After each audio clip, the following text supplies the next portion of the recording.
Hello friends, daily class में आप सभी का स्वागत है। और दोस्तों, आज हम बात करने वाले हैं साइंस के टॉप 100 क्वेश्चनों के बारे में, जो कि हमारे हर एक एग्जाम के लिए बहुत ही महत्वपूर्ण होगा।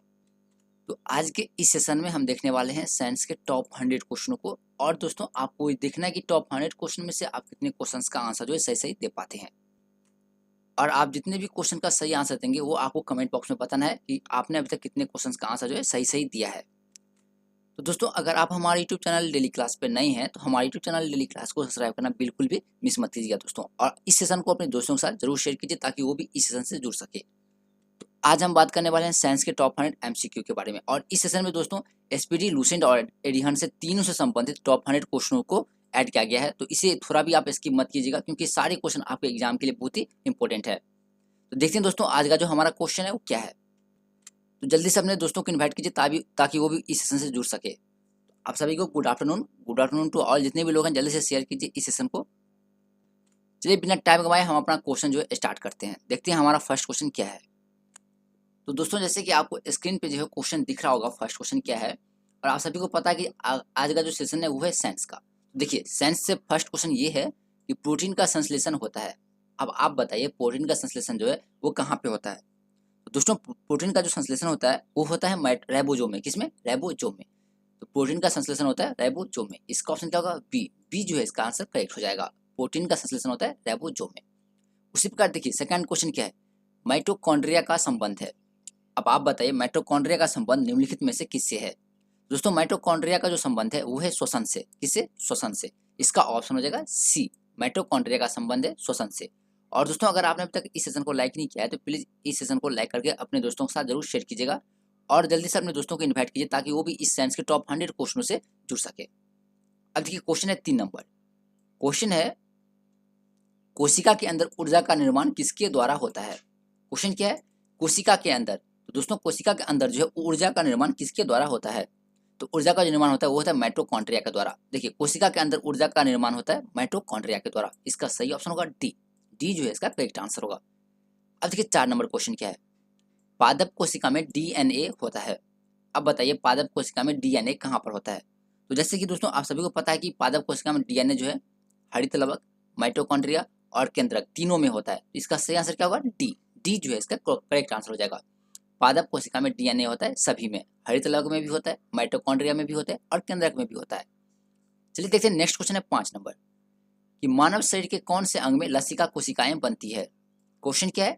मानव शरीर के कौन से अंग में लसिका कोशिकाएं बनती है। तो दोस्तों, कौन से अंग में बनती है? दीर्घास्थि में। किसमें? दीर्घास्थि में। तो मानव शरीर के कौन से अंग में लसिका कोशिकाएं बनती है? तो दीर्घास्थि में। इसका करेक्ट आंसर हो जाएगा बी। बी ऑप्शन जो है इसका सही हो जाएगा। अब देखिए नेक्स्ट क्वेश्चन 6 नंबर। क्वेश्चन बहुत ही इंपॉर्टेंट है और ये बहुत ही इजी क्वेश्चन है आप लोगों के लिए कि कोशिका सिद्धांत का प्रतिपादन किसने किया। और दोस्तों, ये जो क्वेश्चन है वो आप ही के लेवल का है, यानी ये क्वेश्चन हर एक वनडे एग्जाम के लिए बहुत ही इंपॉर्टेंट है कि कोशिका सिद्धांत का प्रतिपादन किसने किया। तो दोस्तों, किसने प्रतिपादित किया? तो स्लाइडिन और स्वान ने। देखिए क्वेश्चन क्या है, कोशिका सिद्धांत को। तो दोस्तों, कोशिका के सिद्धांत को प्रतिपादन किया स्लाइडिन और स्वान। स्लाइडिन और स्वान ने। इसका सही आंसर क्या होगा? सी। सी जो है इसका करेक्ट आंसर होगा। अब देखिए 7 नंबर क्वेश्चन क्या है। अर्धसूत्री विभाजन पाया जाता है। अब बताइए अर्धसूत्री विभाजन जो है किसमें पाया जाता है। दोस्तों, ये जो पाया जाता है ये पाया जाता है तरुण पुष्प कलिकाओं में। किसमें? तरुण पुष्प कलिकाओं में। और दोस्तों, इसमें हम बात करने वाले हैं 100+ इंपॉर्टेंट क्वेश्चनों को, जो कि आपके हर एक एग्जाम के लिए बहुत ही महत्वपूर्ण है। तो इस सेशन को आप थोड़ा भी जो है स्किप मत कीजिएगा और जल्दी से इस सेशन को अपने दोस्तों के साथ शेयर कीजिए ताकि वो भी इस सेशन से जुड़ सके। और दोस्तों, लास्ट में आपको ये भी कमेंट करके बताना है कि आप टॉप 100 क्वेश्चन में से कितने क्वेश्चन का आंसर जो है सही सही दिया है। चलिए बात करते हैं 8 नंबर क्वेश्चन की। एटीपी का निर्माण होता है। एटीपी का निर्माण जो है वो किस में होता है। तो एटीपी का निर्माण होता है माइटोकॉन्ड्रिया में। किसमें? माइटोकॉन्ड्रिया में। तो एटीपी, दोस्तों एटीपी क्या है? तो एटीपी का पूरा नाम होता है एडिनोसिन प्राइज फास्ट पैक। क्या होता है इसका पूरा नाम? क्या होता है? एडिनोसिन प्राइज फास्ट पैक। इसका निर्माण कहाँ पर होता है? इसका निर्माण होता है माइटोकॉन्ड्रिया में। कहाँ पर होता है? माइटोकॉन्ड्रिया में दोस्तों। तो इसका सही ऑप्शन क्या होगा? सी। सी जो है इसका करेक्ट आंसर हो जाएगा। चलिए बात करते हैं 9 नंबर क्वेश्चन की। किस दूध में लैक्टोज शक्कर का प्रतिशत अधिक होता है। क्वेश्चन क्या है? किस दूध में लैक्टोज शक्कर का प्रतिशत सबसे अधिक होता है। तो सबसे अधिक होता है बकरी के दूध में। किसमें? बकरी के दूध में। तो इसका आंसर होगा बी। बी जो है इसका करेक्ट आंसर हो जाएगा। चलिए बात करते हैं 10 नंबर क्वेश्चन की। हाइड्रोफोबिया रोग होता है। दोस्तों, हाइड्रोफोबिया नामक रोग जो है वो किसके द्वारा उत्पन्न होता है। तो ये जो रोग होता है ये होता है विषाणु के द्वारा। किसके द्वारा? विषाणु के द्वारा। तो हाइड्रोफोबिया रोग होता है विषाणु के द्वारा। सी ऑप्शन जो इसका करेक्ट हो जाएगा। इसका सही आंसर क्या होगा? सी। अब देखिए 11 नंबर क्वेश्चन क्या है, सबसे ज्यादा दिन तक जीवित रहने वाला पक्षी कौन सा है? क्वेश्चन क्या है, सबसे ज्यादा दिन तक जीवित रहने वाला पक्षी कौन सा है? तो दोस्तों सबसे ज्यादा दिन तक जीवित रहता है ऑस्ट्रिच। कौन सा? ऑस्ट्रिच। तो सबसे ज्यादा दिन तक जीवित रहने वाला पक्षी है ऑस्ट्रिच। इसका ऑप्शन क्या होगा? सी। सी जो है इसका करेक्ट आंसर हो जाएगा। चलिए बात करते हैं 12 नंबर क्वेश्चन की, चमगादड़ किस वर्ग का प्राणी है? देखिए क्वेश्चन बहुत ही इंपॉर्टेंट है कि चमगादड़ किस वर्ग का प्राणी है, और ये बहुत ही इजी क्वेश्चन है आप लोगों के लिए। और दोस्तों ये जो इसका जो आंसर होगा ये होगा मैमेलिया। क्या होगा इसका आंसर? मैमेलिया प्राणी है। कौन सा? तो चमगादड़। क्वेश्चन था कि चमगादड़ किस वर्ग का प्राणी है, तो मैमेलिया का। इसका ऑप्शन होगा ए। ए इसका करेक्ट आंसर हो जाएगा। बात करते हैं 13 नंबर क्वेश्चन की। तो क्वेश्चन है कि एथलीट फुट बीमारी होती है, एथलीट फुट बीमारी जो है वो किससे होता है? तो ये दोस्तों ये जो होता है ये होता है फफूंद से। किसे? फफूंद से। तो एथलीट फुट बीमारी होता है फफूंद से। इसका ऑप्शन होगा बी। बी जो है इसका करेक्ट आंसर हो जाएगा। चलिए अब देखते हैं नेक्स्ट क्वेश्चन 14 नंबर क्वेश्चन है हमारा। 14 नंबर यहाँ पे आप देख सकते हैं। क्वेश्चन जो है कुछ इस प्रकार से, एटीपी का निर्माण होता है। दोस्तों अभी कुछ देर पहले हम लोगों ने बात किया था कि एटीपी का परिणाम क्या होता है। तो अब आपको बताना कि एटीपी का निर्माण किस में होता है। एटीपी का निर्माण जो है वो किस में होता है? तो माइटोकॉन्ड्रिया में। ये क्वेश्चन आप लोग पिछले 2 मिनट पहले देखा था कि एटीपी का निर्माण होता है माइटोकॉन्ड्रिया में। इसका ऑप्शन क्या होगा? सी। सी जो है इसका करेक्ट आंसर हो जाएगा। चलिए बात करते हैं 15 नंबर की। क्वेश्चन है कोशिका सिद्धांत दिया। अब बताइए कोशिका सिद्धांत किसने दिया था? तो दोस्तों कोशिका सिद्धांत जो है वो किसने दिया था? तो स्लाइडेन और स्वान ने। किसने? स्लाइडेन और स्वान ने। इसका ऑप्शन होगा सी। सी जो है इसका करेक्ट आंसर होगा। और ये क्वेश्चन अभी जस्ट हम लोगों ने पहले देखा था कि कोशिका सिद्धांत किसने दिया था? स्लाइडेन एवं स्वान ने। इसका ऑप्शन होगा सी। अब देखिए क्वेश्चन है 16 नंबर, रुधिर परिसंचरण तंत्र की खोज करने वाला प्रथम वैज्ञानिक कौन थे? क्वेश्चन है कि रुधिर परिसंचरण तंत्र की खोज करने वाले प्रथम वैज्ञानिक कौन थे? तो दोस्तों प्रथम वैज्ञानिक कौन थे? तो वो थे विलियम हार्वे। कौन थे? William Harvey. इसका ऑप्शन होगा ए। ए जो है इसका करेक्ट आंसर हो जाएगा। चलिए बात करते हैं 17 नंबर की, विषाणु की खोज किसने की थी? क्वेश्चन क्या है? विषाणु की खोज। दोस्तों इसकी खोज किसने की थी? तो इसकी खोजकर्ता कौन थे? तो इवानोवस्की। कौन थे? इवानोवस्की ने। तो दोस्तों 17 नंबर का आंसर क्या होगा? सी। सी जो है इसका करेक्ट आंसर हो जाएगा। सी क्या होगा इसका करेक्ट आंसर होगा। अब देखिए 18 नंबर, कुत्ते के काटने पर वायरस के द्वारा जो रोग उत्पन्न होता है वह क्या कहलाता है? क्वेश्चन क्या है? कुत्ते के काटने पर वायरस के द्वारा जो रोग उत्पन्न होता है वह क्या कहलाता है? तो दोस्तों क्या कहलाता है? हाइड्रोफोबिया। क्या कहलाता है? हाइड्रोफोबिया कहलाता है। देखिए कुत्ते के काटने से जो रोग होता है वो क्या कहलाता है? हाइड्रोफोबिया कहलाता है। इसका आंसर होगा बी। बी जो है इसका करेक्ट आंसर हो जाएगा दोस्तों। अब देखिए 19 नंबर क्वेश्चन बहुत ही इंपॉर्टेंट है कि जीवाणु की खोज सर्वप्रथम किसने की थी? क्वेश्चन क्या है? जीवाणु की खोज। तो दोस्तों जीवाणु की खोज जो है सर्वप्रथम किसने की थी? ल्यूवेन हॉक ने। किसने? ल्यूवेन हॉक ने। तो इसका सही आंसर होगा डी। डी जो है इसका करेक्ट आंसर हो जाएगा। जीवाणु की खोज सर्वप्रथम किसने की थी? ल्यूवेन हॉक ने। और दोस्तों इससे पहले अपने लोगों ने देखा था कि कोशिका का सिद्धांत किसने दिया था? ठीक है, क्या चीज देखे थे? कोशिका का सिद्धांत। दोस्तों वो सिद्धांत किसने दिया था? तो स्लाइडेन और स्वान ने। लेकिन जीवाणु की खोज सर्वप्रथम किसने की? ल्यूवेन हॉक ने। इसका ऑप्शन होगा डी। डी जो है इसका सही ऑप्शन हो जाएगा। चलिए बात करते हैं 20 नंबर क्वेश्चन की। बहुत ही इंपॉर्टेंट क्वेश्चन है 20 नंबर। और क्वेश्चन ये है कि शकरकंद में भोजन संग्रहित होता है। अब बताइए शकरकंद में भोजन संग्रहित होता है, कहाँ पे संग्रहित होता है? तो जड़ों में। कहाँ पर? जड़ों में। इसका आंसर होगा बी। बी जो है इसका करेक्ट ऑप्शन हो जाएगा।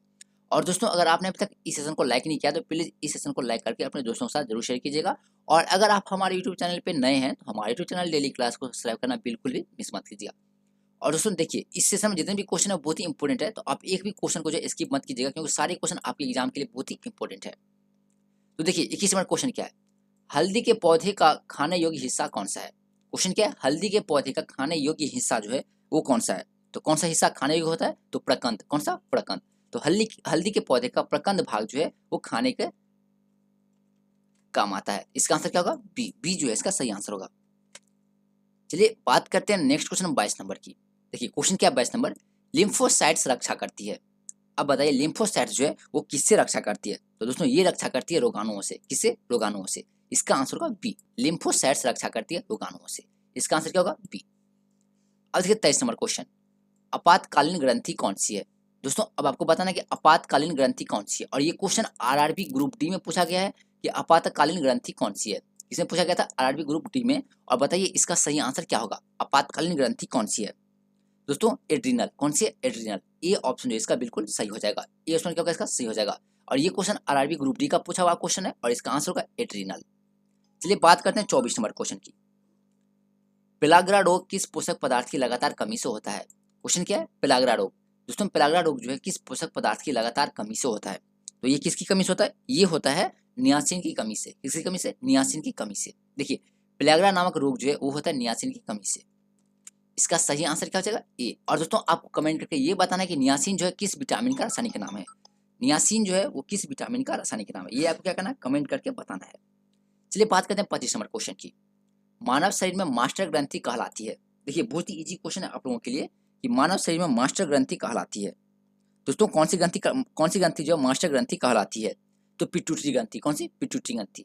तो मानव शरीर में मास्टर ग्रंथि कहलाती है कौन सी? पिट्यूटरी। इसका ऑप्शन होगा ए। ये जो है इसका करेक्ट ऑप्शन हो जाएगा। ये क्या होगा? इसका करेक्ट ऑप्शन होगा। इसका आंसर क्या हो जाएगा? ए। देखिए पिट्यूटरी ग्रंथि को मानव शरीर का मास्टर ग्रंथि कहा जाता है। मास्टर ग्रंथि किसे कहा जाता है? पिट्यूटरी ग्रंथि को। इसका ऑप्शन क्या होगा? ए। ये जो है दोस्तों इसका सही आंसर हो जाएगा। अब देखिए 26 नंबर क्वेश्चन क्या है? रक्त कब्रगाह किसे कहा जाता है? देखिए रक्त का कब्रगाह, बताइए रक्त का कब्रगाह निम्नलिखित में से किसे कहा जाता है? तो ये कहा जाता है प्लीहा को। रक्त का कब्रगाह किसे कहा जाता है? तो दोस्तों इसे कहा जाता है प्लीहा को। तो इसका आंसर क्या होगा? ए। रक्त कब्रगाह कहा जाता है प्लीहा को। इसका आंसर क्या होगा? ए। ये जो है इसका करेक्ट आंसर होगा। देखिए दोस्तों प्लीहा को क्या कहा जाता है? रक्त कब्रगाह कहा जाता है। इसका आंसर होगा ए। चलिए बात करते हैं 27 नंबर क्वेश्चन की। देखिए क्वेश्चन बहुत ही इंपॉर्टेंट है कि निम्न में से कौन सा खनिज लवण शरीर में बहुतायत मात्रा में पाया जाता है? अब आपको बताना कि मानव शरीर में कौन सा खनिज जो है सबसे अधिक पाया जाता है, यानी खनिज लवण सबसे अधिक मात्रा में पाया जाता है। तो वह कौन सा खनिज है? वो है कैल्शियम। कौन सा है? कैल्शियम। तो निम्न में से कौन सा खनिज लवण शरीर में बहुतायत मात्रा में पाया जाता है? तो कैल्शियम। दोस्तों इसका आंसर होगा बी। बी जो है इसका करेक्ट आंसर हो जाएगा। अब देखिए क्वेश्चन है 28 नंबर। लड़का पैदा होगा जब कौन सा गुणसूत्र होगा? देखिए लड़का पैदा होने का गुणसूत्र कौन सा है? तो आप सभी को इसका आंसर पता होगा कि लड़का पैदा होने का गुणसूत्र है एक्स वाई। कौन सा है? एक्स वाई गुणसूत्र। तो लड़का पैदा होने का गुणसूत्र है एक्स वाई। इसका ऑप्शन क्या होगा? सी। सी जो है इसका सही ऑप्शन हो जाएगा। सी क्या होगा? इसका सही ऑप्शन होगा। अब देखिए 29 नंबर। स्तनधारियों में मुख्य उत्सर्जी पदार्थ कौन सा है? क्वेश्चन है। तो दोस्तों इसका आंसर क्या हो जाएगा? स्तनधारियों में मुख्य उत्सर्जी पदार्थ कौन सा होता है? तो मुख्य उत्सर्जी पदार्थ है यूरिया। कौन सा है? यूरिया। इसका सही ऑप्शन क्या होगा? ए। ये जो है इसका करेक्ट आंसर होगा। ये क्या होगा? इसका करेक्ट आंसर होगा। अब देखिए क्वेश्चन 30 नंबर, बहुत इंपॉर्टेंट क्वेश्चन आप लोगों के लिए कि श्वसन दर सबसे कम होती है। अब आपको बताना है कि श्वसन दर यानी सांस लेने का दर जो है वो सबसे कम किस समय में होता है? तो दोस्तों सबसे कम जो है वो किस समय में होता है? तो निद्रा में खराटे भरते समय। निद्रा में खराटे भरते समय श्वसन दर सबसे कम होता है। इसका आंसर क्या होगा? बी। बी जो है इसका सही आंसर होगा। और देखिए श्वसन दर सबसे अधिक कब होता है? दोस्तों श्वसन दर सबसे अधिक होता है दौड़ते समय। कब होता है? दौड़ते समय। लेकिन श्वसन दर सबसे कम होता है निद्रा में खराटे भरते समय। तो इसका आंसर क्या होगा? बी। बी जो है इसका सही आंसर होगा। अब देखिए क्वेश्चन है न्यूक्लियस की खोज किसने की थी? देखिए बहुत ही इंपॉर्टेंट क्वेश्चन है आप लोगों के लिए कि न्यूक्लियस की खोज किसने की थी?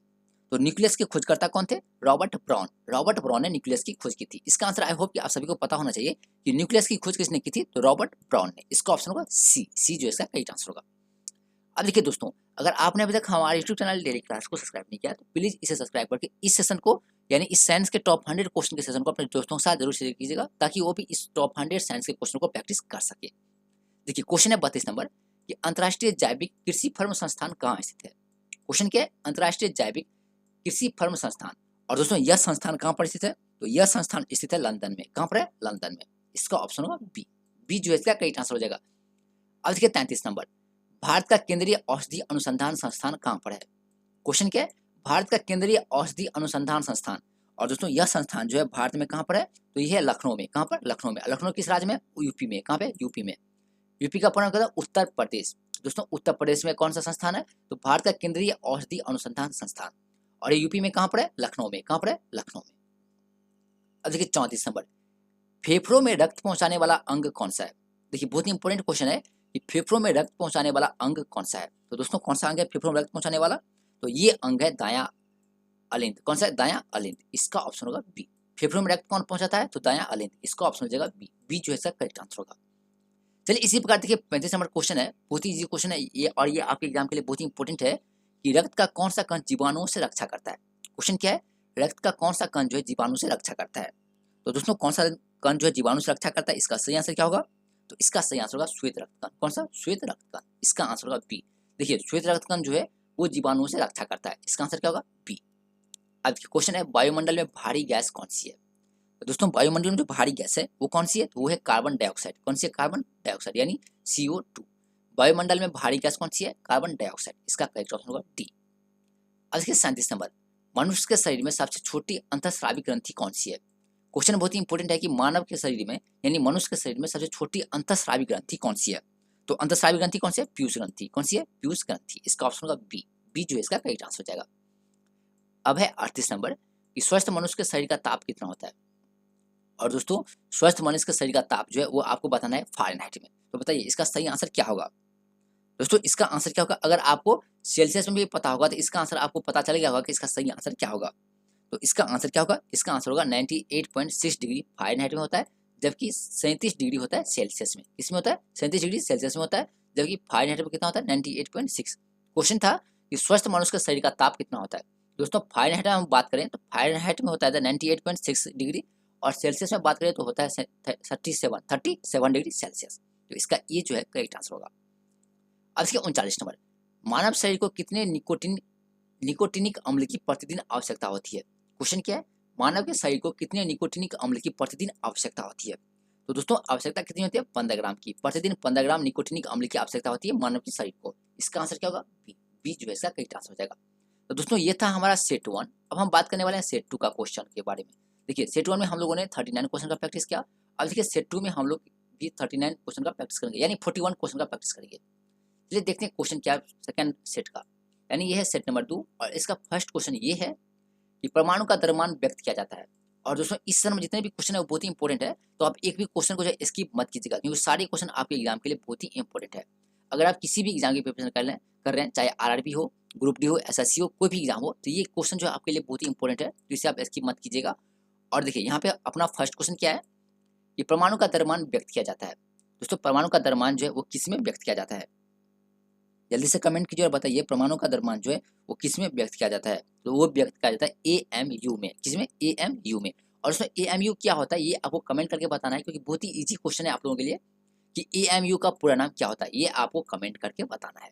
ठीक है, चलिए इसे आपको कमेंट करके बताना है कि AMU का पूरा नाम क्या होता है। अब देखिए क्वेश्चन है 2 नंबर, और दोस्तों ये जो क्वेश्चन है ना, इस क्वेश्चन का प्रैक्टिस आप लोग पहले भी कर चुके हैं। जैसे कि देखिए यहाँ पे क्या है 92U238। अब देखिए इसका मतलब क्या हुआ? देखिए यू जो है ना वो है एटॉमिक नंबर। क्या है? Atomic number. यू क्या है? तो यूरेनियम है। क्या है? यूरेनियम, जिसका मास कितना होता है? 238 यानी 238। अब आपको बताना है कि न्यूट्रॉनों की संख्या कितनी होगी। क्वेश्चन क्या है? न्यूट्रॉनों की संख्या जो है कितनी होगी। दोस्तों बताइए, देखिए अगर आपको क्वेश्चन में एटॉमिक नंबर और एटॉमिक मास दिया है तो आपको बताना है कि न्यूट्रॉनों की संख्या कितनी होगी। तो बताइए यूरेनियम में न्यूट्रॉन की संख्या जो है कितनी होगी? तो दोस्तों कितनी होगी? 146। अब बताइए 146 कैसे होगा? तो ये हम लोगों ने पहले ही बात कर चुके हैं कि न्यूट्रॉनों की संख्या कैसे निकालते हैं। तो दोस्तों मोलिकुलर यानी एटॉमिक मास में से क्या करते हैं? एटॉमिक नंबर को माइनस करते हैं। तो अगर हम 238 में से 92 को माइनस करेंगे दोस्तों, तो हमारा आंसर आएगा 146। और दोस्तों देखिए 146 जो आएगा वो हमारा क्या होगा? न्यूट्रॉनों की संख्या। दोस्तों अब आपको पता चल गया होगा न्यूट्रॉन की संख्या को कैसे निकालते हैं। कैसे निकालते हैं? तो एटॉमिक मास में से एटॉमिक नंबर को माइनस करते हैं तो क्या निकलता है? न्यूट्रॉन की संख्या निकलता है। क्या निकलता है? न्यूट्रॉन की संख्या। तो हमारा सही ऑप्शन क्या होगा? सी। और इस क्वेश्चन का प्रैक्टिस हम लोग पहले भी कर चुके हैं, तो अगर आपने देखिए प्रीवियस क्लास को नहीं देखा तो उसे जरूर देख लीजिएगा, क्योंकि सारे क्वेश्चन जो आपके एग्जाम के लिए बहुत ही इंपॉर्टेंट था। तो एग्जाम में जाने से पहले आप सारे क्वेश्चन को एक बार जरूर देख लीजिए, क्योंकि वो सारे क्वेश्चन बहुत ही इंपॉर्टेंट थे। अब देखिए 3 नंबर क्वेश्चन क्या है? मनुष्य के लिए हानिकारक विकिरण कौन सा है? अब आपको बताना है कि मनुष्य के लिए हानिकारक किरण कौन सा है। तो दोस्तों कौन सा हानिकारक है? तो गामा किरण। कौन सा है? गामा किरण। इसका ऑप्शन होगा सी। सी जो है इसका करेक्ट आंसर होगा। चलिए बात करते हैं 4 नंबर क्वेश्चन की। पेट्रोलियम किसका जटिल मिश्रण होता है? दोस्तों पेट्रोलियम जो है किसका एक जटिल मिश्रण है? तो प्रोपेन और ब्यूटेन का। इसका ऑप्शन क्या होगा? ए। ए जो है इसका करेक्ट आंसर होगा। पेट्रोलियम किसका जटिल मिश्रण है? प्रोपेन और ब्यूटेन का। प्रोपेन और ब्यूटेन का। चलिए बात करते हैं 5 नंबर की। गोबर गैस संयंत्र का आविष्कार किसने किया? क्वेश्चन क्या है? गोबर गैस संयंत्र यानी इकट्ठा करने का। देखिए गोबर गैस संयंत्र का आविष्कार जो है निम्नलिखित में से किसने किया था? तो इसके आविष्कारक थे सीबी देसाई। कौन थे? सीबी देसाई। इसका आंसर होगा ए। गोबर गैस संयंत्र का आविष्कार किसने किया था? सीबी देसाई ने। करेक्ट ऑप्शन क्या होगा दोस्तों? ए जो है इसका करेक्ट ऑप्शन होगा। चलिए बात करते हैं 6 नंबर क्वेश्चन की। साबुन के साथ तत्परता से झाग न बनाने वाला जल कौन सा है? क्वेश्चन है साबुन के साथ तत्परता से झाग न बनाने वाला यानी झाग नहीं बनाने वाला जल कौन सा है? दोस्तों वह जल है कठोर जल। कौन सा है? कठोर जल। कठोर जल जो है वो साबुन के साथ झाग नहीं बनाता है। इसका ऑप्शन क्या होगा? डी। डी ऑप्शन है इसका करेक्ट आंसर होगा। चलिए बात करें 7 नंबर क्वेश्चन की। निम्न में से कौन सी गैस का ऊष्मांक सर्वोच्च होता है? क्वेश्चन क्या है? निम्न में से कौन सी गैस का ऊष्मांक जो है वो सबसे ज्यादा होता है? दोस्तों किस गैस का ऊष्मांक सबसे ज्यादा होता है? हाइड्रोजन का। किसका होता है? हाइड्रोजन का। इसका ऑप्शन होगा सी। सी क्या होगा इसका सही आंसर होगा। अब देखिए 8 नंबर क्वेश्चन क्या है? किस अम्ल का उपयोग सीसा संचायक बैटरी में किया जाता है? क्वेश्चन क्या है, किस अम्ल का उपयोग जो है सीसा संचायक बैटरी में किया जाता है? तो किस अम्ल का उपयोग किया जाता है? तो इसमें उपयोग किया जाता है सल्फ्यूरिक अम्ल का। किसमें? सल्फ्यूरिक अम्ल में। तो दोस्तों इसका आंसर होगा ए जो है इसका करेक्ट ऑप्शन होगा। चलिए बात करते हैं 9 नंबर क्वेश्चन की। और देखिए 9 नंबर क्वेश्चन बहुत ही इंपॉर्टेंट है आपके एग्जाम के लिए। और क्वेश्चन है कि अम्ल वर्षा किनके पर्यावरण प्रदूषण से बनता है? क्वेश्चन है कि अम्ल वर्षा जो है किनके पर्यावरण प्रदूषण से बनता है? दोस्तों किसके प्रदूषण से बनता है? तो नाइट्रस ऑक्साइड और सल्फर डाइऑक्साइड के प्रदूषण से। किसे? नाइट्रस ऑक्साइड और सल्फर डाइऑक्साइड के प्रदूषण से। इसका आंसर क्या होगा? ए जो है इसका सही आंसर होगा। दोस्तों ए जो है इसका सही आंसर होगा। अब देखिए क्वेश्चन है 10 नंबर, जल की संशुद्धि में कौन सा रसायन प्रयुक्त होता है? क्वेश्चन क्या है, जल की संशुद्धि में कौन सा रसायन प्रयुक्त होता है? तो दोस्तों कौन सा रसायन प्रयुक्त होता है जल की संशुद्धि में? तो इसका आंसर क्या हो जाएगा? इसका आंसर होगा पोटेशियम परमैंगनेट। क्या होगा? Potassium permanganate. इसका आंसर होगा बी। अब क्वेश्चन है 11 नंबर, हवा का वाष्प घनत्व कितना होता है? देखिए हवा का जो वाष्प घनत्व होता है वो कितना होता है? 14.4। कितना होता है? 14.4। इसका आंसर होगा डी जो है इसका सही आंसर होगा। अब देखिए 12 नंबर की है, पानी और चौक। चौक मतलब खल्ली, जिसे हम क्या करते हैं बोर्ड पे लिखते हैं, यानी ब्लैक बोर्ड पे जो लिखते थे चौक से, वही चौक है यहाँ पे। तो पानी और चौक के मिश्रण को पृथक किया जा सकता है। तो बताइए किसके द्वारा पृथक किया जा सकता है? पानी और चौक के मिश्रण को अवसादन विधि द्वारा पृथक किया जा सकता है, यानी अलग किया जा सकता है। किसकी विधि द्वारा? अवसादन विधि द्वारा। इसका ऑप्शन क्या होगा? ए। इसका आंसर क्या होगा? ए जो है इसका सही आंसर होगा। देखिए पानी और चौक के मिश्रण को अवसादन विधि द्वारा अलग किया जा सकता है। इसका आंसर क्या होगा? ए। चलिए बात करते हैं 13 नंबर क्वेश्चन की। देखिए क्वेश्चन क्या है, माइका क्या है दोस्तों? माइका क्या है? जल्दी से कमेंट कीजिए माइका जो है क्या होता है? तो आप सभी को पता है कि माइका जो है क्या है, एक विद्युत का कुचालक है। क्या है? विद्युत का कुचालक है। तो माइका क्या है? विद्युत का कुचालक है। ये ऑप्शन जो है इसका बिल्कुल सही हो जाएगा। और दोस्तों अगर आप हमारे यूट्यूब चैनल पे नए हैं तो हमारे यूट्यूब चैनल डेली क्लास को सब्सक्राइब करना बिल्कुल भी मिस मत कीजिएगा। और दोस्तों अगर आपने अभी तक इस सेशन को यानी साइंस के टॉप 100 क्वेश्चन को अपने दोस्तों के साथ शेयर नहीं किया तो उसे अपने दोस्तों के साथ जरूर शेयर कीजिए ताकि वो भी इस सेशन से जुड़ सके। चलिए देखते हैं क्वेश्चन नंबर 14 क्या है। देखिए शुद्ध जल का क्वथनांक फ़ारेनहाइट स्केल पर क्या होता है? देखिए क्वेश्चन बहुत ही इंपॉर्टेंट है और बहुत ही इजी है कि शुद्ध जल का क्वथनांक बोल रहा है, इसका फ़ारेनहाइट स्केल पर कितना होता है? कमेंट कीजिए शुद्ध जल का क्वथनांक फ़ारेनहाइट स्केल पर कितना होता है? दोस्तों फ़ारेनहाइट स्केल पर जो है कितना होता है? 212 डिग्री होता है। कितना होता है? 212 डिग्री। इसका ऑप्शन जो डी बिल्कुल सही हो जाएगा। डी ऑप्शन क्या होगा इसका? सही हो जाएगा। अब देखिए क्वेश्चन है, सोडा वाटर बनाने के लिए प्रयोग होने वाली गैस कौन सी है? सोडा वाटर, जैसे कि मार्केट में कई सारे सोडा वाटर होते हैं, जैसे कि स्प्राइट हो गया, लिम्का हो गया, ये सब क्या सोडा वाटर के अंदर आता है। तो सोडा वाटर बनाने के लिए प्रयोग होने वाली गैस कौन सी है? तो दोस्तों कौन सी गैस है? वो गैस है कार्बन डाइऑक्साइड। कौन सी है? Carbon dioxide. बी ऑप्शन इसका सही हो जाएगा। बी ऑप्शन क्या होगा इसका? सही होगा। देखिए ग्लूकोज का रासायनिक सूत्र क्या है? बहुत ही इंपॉर्टेंट क्वेश्चन है आप लोगों के लिए कि ग्लूकोज का रासायनिक सूत्र क्या होता है? तो ग्लूकोज का जो रासायनिक सूत्र होता है वो है C6H12O6। क्या होता है? C6H12O6। इसका ऑप्शन होगा बी जो है इसका करेक्ट आंसर हो जाएगा। अब देखिए क्वेश्चन है 17 नंबर, नाभिकीय विखंडन में ट्रिगर क्या है? तो दोस्तों नाभिकीय विखंडन में ट्रिगर क्या है? एक न्यूट्रॉन है। क्या है? न्यूट्रॉन है। तो नाभिकीय विखंडन में ट्रिगर क्या है? एक न्यूट्रॉन है। इसका आंसर क्या होगा? बी जो है इसका करेक्ट आंसर हो जाएगा। चलिए बात करते हैं 18 नंबर के क्वेश्चन की। और दोस्तों इस सेशन में जितने भी क्वेश्चन है ना वो बहुत ही इंपॉर्टेंट क्वेश्चन है आपके हर एक वनडे एग्जाम के लिए। तो इसी आप एक भी क्वेश्चन को स्किप मत कीजिएगा। देखिए क्वेश्चन है 18 नंबर कि बहुलक नायलॉन की पहली बार विकास तथा बाजारीकरण किया गया। अब बताइए बहुलक नायलॉन, नायलॉन का जो पहली बार विकास और बाजारीकरण कहाँ पे किया गया था? दोस्तों इसका जो बाजारीकरण किया गया था वो किया गया था न्यूयॉर्क में। कहाँ पर? न्यूयॉर्क में। और न्यूयॉर्क किस देश में दोस्तों? तो न्यूयॉर्क शहर जो किस देश में है? तो ये है यूएसए में। कहाँ पर है? यूएसए में। तो इसका आंसर होगा सी जो है इसका सही आंसर होगा। अब देखिए 19 नंबर, सभी भारी रेडियो सक्रिय तत्व अंतिम रूप से परिवर्तित होते हैं किसमें? क्वेश्चन है कि सभी भारी रेडियो सक्रिय तत्व अंतिम रूप से किसमें परिवर्तित होते हैं? तो दोस्तों ये जो अंतिम रूप से किसमें परिवर्तित होते हैं? तो ये परिवर्तित होते हैं सीसा में। किसमें? सीसा में। सी बी ऑप्शन इसका सही आंसर होगा। बी का इसका करेक्ट आंसर हो जाएगा। अब देखिए 20 नंबर, रंजक व खाद्य पदार्थ बनाने में प्रयोग किया जाता है किसका? क्वेश्चन क्या है? रंजक व खाद्य पदार्थ बनाने में किसका प्रयोग किया जाता है? तो दोस्तों इसमें किसका प्रयोग होता है? इसमें होता है कायरामल का। किसका? कायरामल का। ई ऑप्शन जो इसका सही हो जाएगा। ए ऑप्शन क्या होगा इसका? सही हो जाएगा। रंजक व खाद्य पदार्थ बनाने में प्रयोग किया जाता है कैरामल का। अब क्वेश्चन है 21 नंबर, आधुनिक आवर्त सारणी आधारित है। देखिए क्वेश्चन क्या है? आधुनिक आवर्त सारणी। दोस्तों बहुत ही इंपॉर्टेंट क्वेश्चन है आप लोगों के लिए कि आधुनिक आवर्त सारणी आधारित है किस पर? तो ये देखिए ये जो आधारित है ना ये आधारित है परमाणु क्रमांक पर। किस पर आधारित है? परमाणु क्रमांक पर। यानी सी ऑप्शन इसका बिल्कुल करेक्ट हो जाएगा। आधुनिक आवर्त सारणी जो है किस पर आधारित है? परमाणु क्रमांक पर। अब देखिए एनटीपी पर किस गैस के 1 मोल का आयतन होता है? देखिए एनटीपी पर किसी गैस के एक मोल का आयतन कितना होता है। दोस्तों आप सभी को पता है कि एनटीपी पर किसी एक गैस के मोल का आयतन जो है वो कितना होता है, तो वो होता है 22.4 लीटर। कितना होता है? 22.4 लीटर। अगर आप ट्वेल्थ में यानी 11th या 12th में केमिस्ट्री पढ़े होंगे तो आप सभी को पता होगा इसका आंसर होगा 22.4 लीटर यानी 22.4 लीटर। तो एनटीपी पर किसी गैस का एक मोल का आयतन होता है 22.4 लीटर। अब देखिए क्वेश्चन क्या है, अपमार्जक है। बताइए अपमार्जक क्या है दोस्तों। तो अपमार्जक जो है क्या है, तो अपमार्जक एक शोधक अभिकर्ता है। क्या है? शोधक अभिकर्ता है। डी ऑप्शन इसका बिल्कुल सही हो जाएगा। अब देखिए आरडीएक्स का पूर्ण रूप क्या होता है।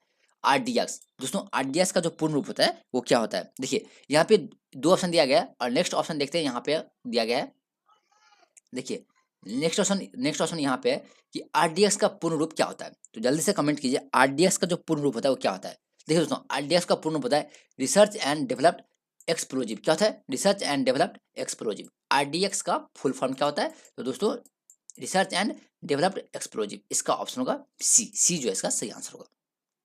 अब देखिए 25 नंबर, बुलेट प्रूफ पदार्थ बनाने के लिए कौन सा बहुलक प्रयुक्त होता है। क्वेश्चन क्या है, बुलेट प्रूफ पदार्थ बनाने के लिए कौन सा बहुलक जो है वो प्रयुक्त होता है। तो कौन सा बहुलक प्रयुक्त होता है दोस्तों, तो इसमें जो प्रयुक्त होता है वो कौन सी है, तो वो है पॉलीकार्बोनेट्स। कौन सी है? पॉलीकार्बोनेट्स। इसका ऑप्शन होगा डी। डी जो है इसका सही ऑप्शन होगा। अब क्वेश्चन है अश्रु गैस यानी टीयर गैस का रासायनिक नाम क्या है। दोस्तों इसका जो रासायनिक नाम है, इसका रासायनिक नाम क्या है? Chloro acetophenone. क्या है? Chloro acetophenone. अश्रु गैस जिसे हम टीयर गैस कहते हैं, इसका रासायनिक नाम क्या होता है? Chloro acetophenone. बात करते हैं 27 नंबर की, प्रयोगशाला में यूरिया का संश्लेषण सर्वप्रथम किसने किया। क्वेश्चन क्या है, प्रयोगशाला में यूरिया का संश्लेषण। दोस्तों यूरिया का संश्लेषण जो है सर्वप्रथम किसने किया था, तो किसने किया था? बोहलर ने। किसने? बोहलर ने। इसका ई ऑप्शन जो है बिल्कुल करेक्ट हो जाएगा। ए ऑप्शन क्या होगा दोस्तों इसका सही हो जाएगा। चलिए बात करते हैं 28 नंबर की, कि मिथेनॉल किस नाम से जाना जाता है। क्वेश्चन क्या है, मिथेनॉल। तो दोस्तों मिथेनॉल जो जाना जाता है वुड एल्कोहल के नाम से। किसके नाम से? वुड एल्कोहल के नाम से। देखिए मिथेनॉल जो है वो जाना जाता है वुड एल्कोहल के नाम से। इसका ऑप्शन क्या होगा? सी। सी जो है इसका करेक्ट आंसर हो जाएगा। दोस्तों सी जो है इसका सही आंसर होगा। सी क्या होगा इसका सही आंसर।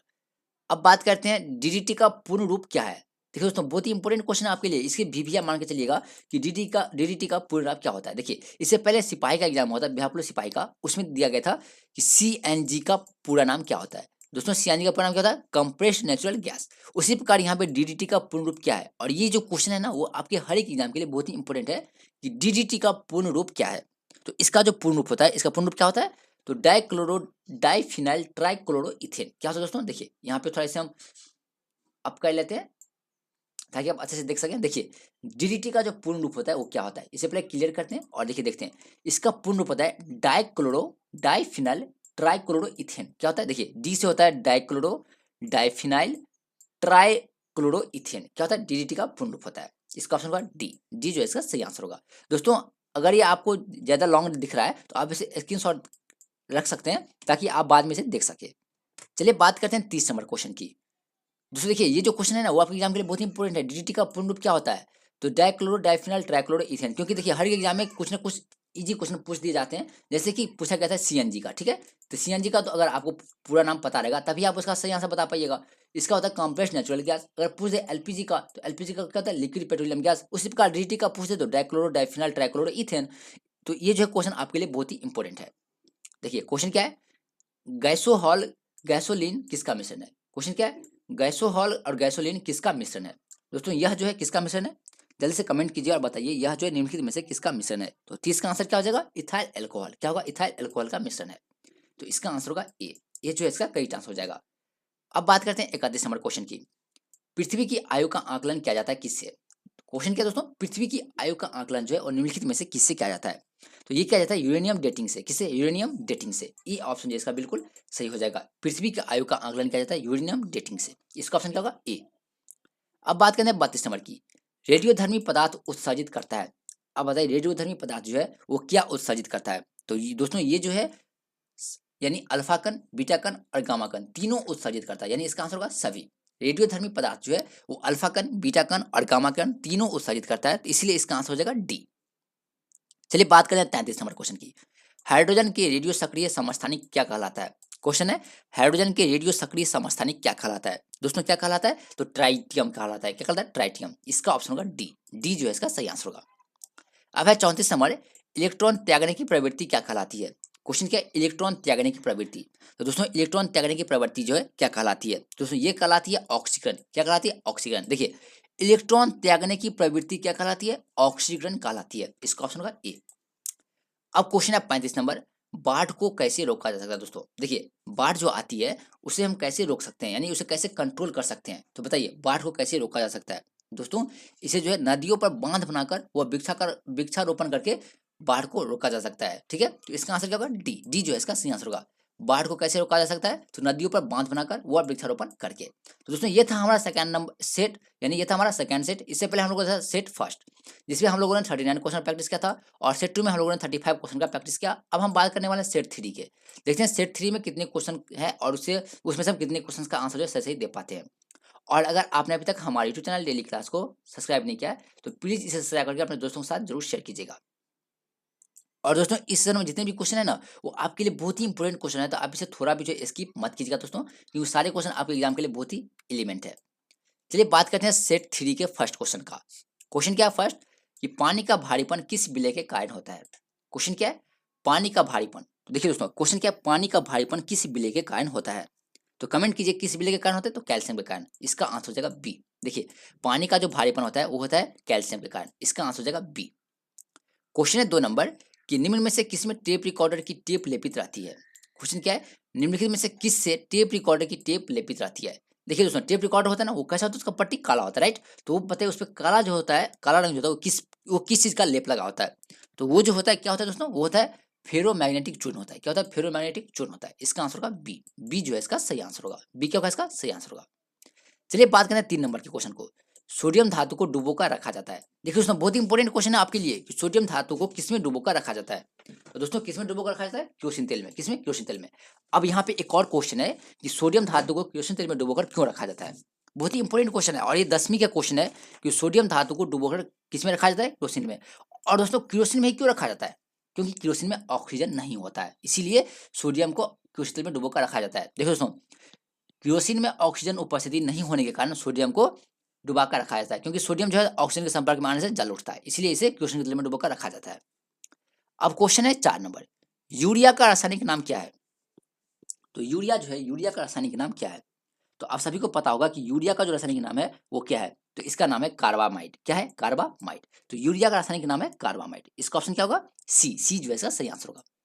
चलिए बात करते हैं 5 नंबर की। वह तत्व जो ऑक्सीजन से प्रतिक्रिया नहीं करता है क्या कहलाता है। वह तत्व जो ऑक्सीजन से प्रतिक्रिया नहीं करता है क्या कहलाता है। तो दोस्तों वो कहलाता है आयोडीन। क्या कहलाता है, आयोडीन कहलाता है। इसका आंसर होगा बी। बी जो है इसका करेक्ट आंसर हो जाएगा। अब देखिए 6 नंबर, निम्न में से कौन सबसे हल्की गैस है। निम्न में से कौन सबसे हल्की गैस है। दोस्तों सबसे हल्की गैस कौन सी है, तो हाइड्रोजन। कौन सी है, हाइड्रोजन। इसका आंसर होगा बी। बी जो है इसका सही आंसर हो जाएगा। बी क्या होगा इसका सही आंसर होगा। अब क्वेश्चन है 7 नंबर, मरकरी को किस धातु के पात्र में रखा जा सकता है।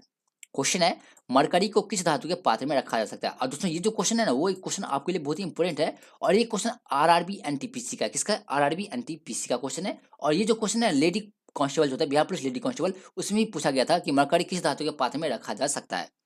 दोस्तों इसे रखा जाता है लोहा में। किसमें, लोहा के अंतर्गत। इसका आंसर होगा सी। सी जो है इसका सही ऑप्शन हो जाएगा दोस्तों। सी क्या होगा इसका सही आंसर होगा। अब देखिए 8 नंबर, निम्न में से कौन जल से हल्का होता है। क्वेश्चन क्या है, निम्न में से कौन जल से हल्का होता है। दोस्तों जल से हल्का कौन सा होता है, तो सोडियम। कौन सा होता है, सोडियम। तो निम्न में कौन जल से हल्का होता है, सोडियम। इसका आंसर क्या होगा, बी। बी जो है इसका सही आंसर हो जाएगा। बी क्या होगा इसका सही आंसर होगा, सबसे हल्का होता है सोडियम। अब क्वेश्चन है 9 नंबर, सामान्य ट्यूबलाइट में कौन सी गैस होती है। क्वेश्चन बहुत ही इंपॉर्टेंट है कि सामान्य ट्यूबलाइट, आपके घर में अगर ट्यूबलाइट होगा तो आपको पता होना चाहिए, यानी आप पता कर सकते हैं कि ट्यूबलाइट में कौन सी गैस भरी होती है। तो दोस्तों ट्यूब गैस में जो है, ट्यूबलाइट में कौन सी गैस होती है, तो आर्गन के साथ मरकरी होता है। आर्गन के साथ मरकरी वेपर होता है। जबकि आपके घर में जो बल्ब होगा, फिलामेंट वाला बल्ब होगा, उसमें कौन सी गैस आती है, आर्गन गैस आती है। और ट्यूबलाइट में आर्गन के साथ मरकरी वेपर रहता है। इसका आंसर होगा सी। सी जो है इसका करेक्ट आंसर हो जाएगा। अब देखिए 10 नंबर क्वेश्चन, बहुत ही इंपॉर्टेंट क्वेश्चन है आप लोगों के लिए, और ये भी क्वेश्चन है आपके एग्जाम की टॉप ऑफ व्यू से। और क्वेश्चन ये है कि मिल्क ऑफ मैग्नीशिया किसे कहा जाता है। देखिए बहुत इंपॉर्टेंट क्वेश्चन है कि मिल्क ऑफ मैग्नीशिया किसे कहा जाता है।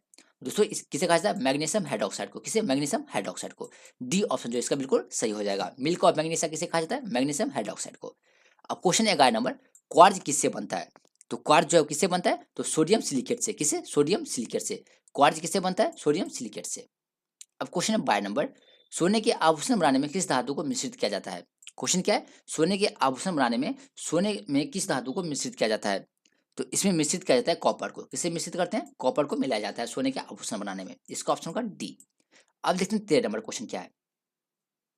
बहुत ही इजी क्वेश्चन है 13 नंबर कि पोर्टलैंड सीमेंट का आविष्कार किसने किया था? देखिए पोर्टलैंड सीमेंट क्या एक सीमेंट का टाइप है, तो बताइए पोर्टलैंड सीमेंट का आविष्कार किसने किया था? दोस्तों इसके आविष्कारक कौन थे? तो इसके आविष्कारक थे जोसेफ आस्पिरिन। कौन थे? जोसेफ आस्पिरिन। इसका ऑप्शन होगा सी। सी जो है इसका सही आंसर होगा। सी क्या होगा इसका सही आंसर होगा। अब देखिए क्वेश्चन है सबसे भारी धातु। इससे पहले अपने लोगों ने देखा था सबसे हल्की धातु था सोडियम, और यहाँ पे क्वेश्चन है सबसे भारी धातु कौन सी है? सबसे भारी धातु कौन सी है? ओस्मियम। कौन सी है? ओस्मियम। इसका ऑप्शन क्या होगा? बी। बी जो है इसका सही आंसर होगा। अब देखिए प्याज एवं लहसुन में गंध किसके कारण होती है? तो प्याज एवं लहसुन जो गंध है वो किसके कारण होता है? तो ये होता है पोटेशियम के कारण। किसके कारण? पोटेशियम के कारण। इसका आंसर क्या होगा? बी। इसका आंसर क्या हो जाएगा? बी। बी जो है इसका सही आंसर होगा। अब देखिए हाइड्रोकार्बन का प्राकृतिक स्रोत क्या है? क्वेश्चन क्या है? हाइड्रोकार्बन का प्राकृतिक स्रोत। दोस्तों इसका जो प्राकृतिक स्रोत है वो है कच्चा तेल। कौन सा? कच्चा तेल। इसका ऑप्शन क्या होगा? ए। हाइड्रोकार्बन का प्राकृतिक स्रोत क्या है? कच्चा तेल। अब क्वेश्चन है किस गैस का प्रयोग सिगरेट लाइटर में होता है? अब आपको पता है किस गैस का प्रयोग जो है वो सिगरेट के लाइटर में होता है। तो किस गैस का प्रयोग होता है दोस्तों इसमें? तो इसमें प्रयोग होता है ब्यूटेन का। किसका? ब्यूटेन का। किस गैस का प्रयोग सिगरेट लाइटर में होता है? तो ब्यूटेन का प्रयोग। इसका आंसर हो जाएगा ए। अब क्वेश्चन है 18 नंबर कि सिरका किसका जलीय विलयन है? क्वेश्चन क्या है? सिरका। दोस्तों आप सभी को पता है कि सिरका क्या एक अम्ल है, तो बताइए सिरका किसका एक जलीय विलयन है? तो सिरका जो किसका एक जलीय विलयन होता है? तो ये विलयन होता है एसिटिक अम्ल का। किसका? एसिटिक अम्ल का। दोस्तों सिरका जो है किसका जलीय विलयन है? एसिटिक अम्ल का। इसका ऑप्शन क्या होगा? डी। अब देखिए क्वेश्चन क्या पनीर निम्न में से किसका उदाहरण है? और देखिए ये क्वेश्चन 2020 का है, यानी बिहार पुलिस कांस्टेबल 2020 का क्वेश्चन है कि पनीर निम्न में से किसका एक उदाहरण है? तो पनीर किसका एक उदाहरण है? तो ये उदाहरण है एक जेल का। किसका? जेल का। इसका ऑप्शन होगा ए। ये जो है इसका सही आंसर होगा। अब क्वेश्चन है सिरका। सिरका का रासायनिक नाम क्या है? दोस्तों अभी जस्ट हम लोगों ने क्वेश्चन सॉल्व किया था और आप सभी को आंसर पता होगा कि सिरका का रासायनिक नाम क्या है। दोस्तों सिरका का रासायनिक नाम क्या है? तो इसका रासायनिक नाम है एसिटिक एसिड। क्या नाम है? एसिटिक एसिड यानी एसिटिक अम्ल। सिरका का रासायनिक नाम क्या है? एसिटिक अम्ल। इसका आंसर होगा बी। बी जो है इसका सही आंसर होगा। अब क्वेश्चन है पेट्रोल एक मिश्रण है। पेट्रोल जो है किसका एक मिश्रण है? दोस्तों पेट्रोल जो है किसका एक मिश्रण है? हाइड्रोकार्बन का। किसका मिश्रण है? हाइड्रोकार्बन का। और दोस्तों ये जो क्वेश्चन है ना वो आपके लिए बहुत ही इंपॉर्टेंट है कि पेट्रोल किसका एक मिश्रण है? तो हाइड्रोकार्बन का। अगर आप एसएससी की तैयारी कर रहे हैं या आरआरबी की तो ये क्वेश्चन आपके लिए बहुत ही महत्वपूर्ण हो सकता है कि पेट्रोल किसका मिश्रण है? हाइड्रोकार्बन का। ये क्वेश्चन यानी ये जो क्वेश्चन है वो हर एक वनडे एग्जाम के लिए बहुत ही एलिमेंट है। अब क्वेश्चन है पॉलिथीन प्राप्त होता है। अब बताइए पॉलिथीन जो है वो निम्नलिखित में से किससे प्राप्त होता है? तो एथिलीन के बहुलीकरण से। किससे? एथिलीन के बहुलीकरण से। इसका आंसर होगा सी। अब क्वेश्चन है किस संश्लेषित रेशा को कृत्रिम सिल्क के नाम से जाना जाता है? क्वेश्चन क्या है? किस संश्लेषित रेशा को कृत्रिम सिल्क के नाम से जाना जाता है? दोस्तों किसे कृत्रिम सिल्क के नाम से जाना जाता है? तो ये किसे जाना जाता है? रेयॉन को। किसे? रेयॉन को। रेयॉन को जो है कृत्रिम सिल्क के नाम से जाना जाता है। इसका आंसर होगा बी। अब क्या है नायलॉन? दोस्तों नायलॉन जो है क्या है? नायलॉन क्या है? तो नायलॉन एक पॉलीएमाइड है। क्या है? पॉलीएमाइड है। इसका आंसर होगा ए। पॉलीथीन नायलॉन क्या है? एक पॉलीएमाइड है। क्वेश्चन है 25 नंबर कार्बन का क्रिस्टलीय रूप कौन सा है? क्वेश्चन क्या है? कार्बन का क्रिस्टलीय रूप क्या है? तो कार्बन का जो क्रिस्टलीय रूप है वो क्या है दोस्तों? तो इसका रूप कैसा है? देखिए यहाँ पे ऑप्शन दिया गया है, तो यहाँ पे इसका ऑप्शन का हीरा। कैसा है? तो कार्बन का जो क्रिस्टलीय रूप होगा वो होगा हीरा। कार्बन का क्रिस्टलीय रूप क्या होगा? हीरा। अब बात करते हैं 26 नंबर क्वेश्चन की, कांच किसका मिश्रण होता है? देखिए बहुत इंपॉर्टेंट क्वेश्चन है 26 नंबर कि कांच किसका मिश्रण होता है। और दोस्तों इस क्वेश्चन का प्रैक्टिस हम लोग पहले भी कर चुके हैं कि कांच जो है निम्नलिखित में से किसका एक मिश्रण है? तो यह एक मिश्रण है किसका? बालू और सिलिकेट का। किसका मिश्रण है? बालू और सिलिकेट का। और ये क्वेश्चन आपके लिए बहुत ही इंपॉर्टेंट है। कांच किसका मिश्रण है? बालू और सिलिकेट का। यह है बिहार पुलिस कांस्टेबल 2019 का क्वेश्चन। अगर आपके पास प्रीवियस ईयर क्वेश्चन होगा तो आप उसे उल्टा करके देख सकते हैं कि कांच किसका मिश्रण होता है? बालू और सिलिकेट का। तो ये ऑप्शन इसका सही हो जाएगा। अब क्वेश्चन क्या है? डायनामाइट में मुख्य रूप से क्या पाया जाता है? दोस्तों क्वेश्चन क्या है? डायनामाइट में मुख्य रूप से क्या पाया जाता है? तो इसमें क्या पाया जाता है? नाइट्रोग्लिसरीन। डायनामाइट में क्या पाया जाता है? नाइट्रोग्लिसरीन पाया जाता है। इसका ऑप्शन होगा सी। अब क्वेश्चन है 28 किस अम्ल में ऑक्सीजन नहीं होता है? अब आपको पता नहीं किस अम्ल में ऑक्सीजन नहीं पाया जाता है? जल्दी से कमेंट कीजिए, बताइए इसका सही आंसर क्या होगा। तो दोस्तों हाइड्रोक्लोरिक अम्ल में, हाइड्रोक्लोरिक अम्ल में जो है ऑक्सीजन नहीं पाया जाता है। और इस क्वेश्चन का प्रैक्टिस हम लोग पहले भी कर चुके हैं कि किस अम्ल में ऑक्सीजन नहीं होता है? तो हाइड्रोक्लोरिक अम्ल में। और दोस्तों अगर आप हमारे यूट्यूब चैनल पे नए हैं और अगर आपने अभी तक प्रीवियस क्वेश्चन नहीं देखा है यानी प्रीवियस वीडियो नहीं देखा है तो उसे जरूर देख लीजिएगा सारी वीडियो को, क्योंकि सारी क्लास जो है आपके लिए बहुत ही इंपॉर्टेंट था। तो एग्जाम जाने से पहले आप जो है एक बार सारे क्लास को फिर से रिवाइज कर लीजिएगा, ताकि आपको जो है ईजी से सब कुछ याद हो सके। तो दोस्तों आप जो है नए हैं तो प्लीज़ उसे देख लीजिएगा शुरू से लास्ट तक की वीडियो को, क्योंकि सारे क्वेश्चन जो है बहुत ही इंपॉर्टेंट है आपके एग्जाम के लिए। अब क्वेश्चन क्या है 29 नंबर, शौचालय में उपयोग किए जाने वाले दुर्गंधनाशकों में क्या होता है। क्वेश्चन क्या है, शौचालय में उपयोग किए जाने वाले दुर्गंधनाशकों में क्या होता है। दोस्तों उसमें क्या होता है, तो उसमें होता है बेंजीन। क्या होता है, बेंजीन होता है। इसका आंसर क्या होगा, बी। बी जो है इसका सही आंसर होगा। और दोस्तों ये जो सेशन है ना साइंस के टॉप 100 क्वेश्चनों का, ये क्वेश्चन आपके हर एक एग्जाम के लिए बहुत ही महत्वपूर्ण है। अब देखिए 30 नंबर क्वेश्चन क्या है, बिल्डिंग में इस्तेमाल की जाने वाली गैस में क्या होता है। क्वेश्चन क्या है, बिल्डिंग में जो गैस इस्तेमाल किया जाता है उसमें क्या होता है। जल्दी से कमेंट कीजिए, बताइए बिल्डिंग में इस्तेमाल की जाने वाली गैस कौन सी है। तो कौन सी है, ऑक्सीजन और एसिटिलीन। ऑक्सीजन और एसिटिलीन। तो बिल्डिंग में इस्तेमाल की जाने वाली गैस कौन सी है, ऑक्सीजन और एसिटिलीन। अब है 31 नंबर क्वेश्चन है कि पृथ्वी की भूपर्टी में निम्न में से कौन सा तत्व सबसे अधिक मात्रा में पाया जाता है। यहाँ तक पृथ्वी की भूपर्टी में, यहाँ का भूपर्टी में निम्नलिखित में से कौन सा तत्व सबसे अधिक मात्रा में पाया जाता है। तो दोस्तों एल्यूमिनियम। कौन सा है, एल्यूमिनियम। एल्यूमिनियम सबसे अधिक पाया जाता है। इसका आंसर होगा सी। सी जो इसका सही आंसर होगा। अब क्वेश्चन है, अग्निशामक से निकलती है, यानी अग्निशामक यंत्र से कौन सी गैस निकलती है। तो कौन सी गैस निकलती है, कार्बन डाइऑक्साइड। यानी अग्निशमन यंत्र जो होता है उसमें कौन सी गैस रहती है, कार्बन डाइऑक्साइड। सी ऑप्शन इसका बिल्कुल सही हो जाएगा। सी ऑप्शन क्या होगा इसका सही हो जाएगा। क्वेश्चन है 33 नंबर, रबर को मजबूत और उछाल लायक बनाने के लिए इसमें क्या मिलाया जाता है। क्वेश्चन क्या है, रबर को मजबूत और उछाल लायक बनाने के लिए इसमें क्या मिलाया जाता है। देखिए दोस्तों, अगर रबर को पटिएगा तो वो उछलता है, वो किसके कारण उछलता है, तो क्योंकि उसमें क्या मिश्रण, किस चीज का मिश्रण रहता है, तो उसमें मिश्रण रहता है सल्फ्यूरिक अम्ल का। किस चीज का मिश्रण रहता है, सल्फ्यूरिक अम्ल का। इसका ऑप्शन होगा बी। बी जो है इसका सही आंसर होगा दोस्तों। बी क्या होगा इसका सही आंसर होगा। बी क्या होगा इसका सही आंसर होगा। नहीं दोस्तों, इसमें देखिए यहाँ पे सल्फ्यूरिक अम्ल का नहीं, यहाँ पे अम्ल नहीं मिलाया जाता, सॉरी इस यहाँ ऑप्शन गलत हो गया। देखिए यहाँ पे जो है ना मिलाया जाता है सल्फर को। किसको मिलाया जाता है, सल्फर को। देखिए अम्ल को मिलाने से उछलता नहीं है, ठीक है। तो यहाँ पे इसका जो सही आंसर हो जाएगा, ये क्या हो जाएगा, सल्फर। क्या होगा, सल्फर। तो रबर जो है किसके कारण उछलता है, तो सल्फर के कारण, क्योंकि इसमें क्या मिलाया जाता है, सल्फर मिलाया जाता है, इसलिए रबर उछलता है। अब क्वेश्चन 34 नंबर, कच्चा एल्यूमिनियम किस नाम से जाना जाता है। कच्चा एल्यूमिनियम जो है वो किस नाम से जाना जाता है, तो ये जाता है बॉक्साइट के नाम से। किसके नाम से, बॉक्साइट के नाम से। इसका ऑप्शन हो जाएगा बी। कच्चा एल्यूमिनियम किस नाम से जाना जाता है, बॉक्साइट के नाम से। क्वेश्चन है, आवर्त सारणी में डब्ल्यू किस तत्व को दर्शाता है। देखिए आवर्त सारणी में डब्ल्यू जो है वो किस तत्व को दर्शाता है। डब्ल्यू किस तत्व को दर्शाता है, ये दर्शाता है टंगस्टन को। किसको, टंगस्टन को। इसका ऑप्शन होगा ए। आवर्त सारणी में जो डब्ल्यू है वो किस तत्व को दर्शाता है, टंगस्टन का। तो इसका आंसर हो जाएगा ए। अब बात करते हैं 36 नंबर क्वेश्चन की, कार्बन डाइऑक्साइड की कितनी मात्रा वायुमंडल में रहती है। क्वेश्चन क्या है, कार्बन डाइऑक्साइड की कितनी मात्रा वायुमंडल में रहती है। तो दोस्तों कितना आता है, 0.03%। कार्बन डाइऑक्साइड की कितनी मात्रा वायुमंडल में रहती है, तो 0.03%। और दोस्तों ये था हमारा इस सेशन का लास्ट क्वेश्चन। और अभी तक हम लोगों ने कितना क्वेश्चन प्रैक्टिस किया था दोस्तों, देखिए फर्स्ट सेट में हम लोगों ने 39 क्वेश्चन प्रैक्टिस किया था, सेकंड सेट में 35 और थर्ड सेट में 36। टोटल कितने हो गए, तो दोस्तों टोटल कितने हो गए, तो यहाँ हो जाएगा 09, यानी पूरे 110 क्वेश्चन प्रैक्टिस किए थे। कितने, 100, यानी पूरे जो हम लोगों ने कितने क्वेश्चन प्रैक्टिस किए, 110 क्वेश्चन का प्रैक्टिस किया। और अब आपको कमेंट करके बताना है कि आपने 110 में से कितने क्वेश्चन का आंसर जो है सही सही बताया है। तो ये आपको कमेंट करके बताना है। और अगर आप हमारे यूट्यूब चैनल पे नए हैं तो हमारे यूट्यूब चैनल डेली क्लास को सब्सक्राइब करना बिल्कुल भी मिस मत कीजिएगा दोस्तों। और अगर आप नए हैं तो अगर आपने प्रीवियस क्लास को नहीं देखा है तो आप प्लीज़ उसे देख लीजिएगा, क्योंकि वो सारे क्लास बहुत ही इंपॉर्टेंट क्वेश्चन से करवाया गया था। तो आप उसे जरूर एक बार देख लीजिएगा, क्योंकि सारे क्वेश्चन बहुत ही इंपॉर्टेंट थे दोस्तों। तो दोस्तों चलते हैं, मिलते हैं आप नेक्स्ट क्लास में। और अगर आपने अभी तक इस सेशन को लाइक नहीं किया तो लाइक करके दोस्तों के साथ जरूर शेयर कीजिएगा, और इस चैनल को सब्सक्राइब करना बिल्कुल भी मिस मत कीजिएगा दोस्तों। तो चलते हैं, मिलते हैं हम नेक्स्ट क्लास में।